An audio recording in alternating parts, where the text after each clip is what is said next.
rapte zikir var, bu trackte ilim var. Beslenir iman, Allah Allah. Her yer ihtilaf, şer ve istila, bence bir liman, Allah Allah.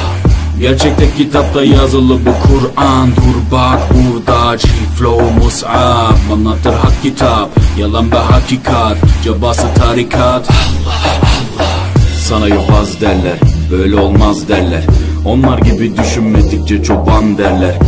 Biz Müslümanız, düşüncemiz hüsnü zandır. Bak istediğin güçle saldır, biz Rabbe müptelayız. İşimde Allah, dilimde Allah, zikrimde Allah, fikrimde Allah, aklımda Allah, aşkımda Allah, aslımda Allah, kanımda Allah. Hasbi Rabbi Cellallah, ma fi kalbi gayrullah.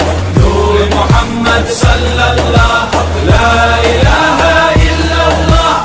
Hasbi Rabbi Cellallah, ma fi kalbi gayrullah.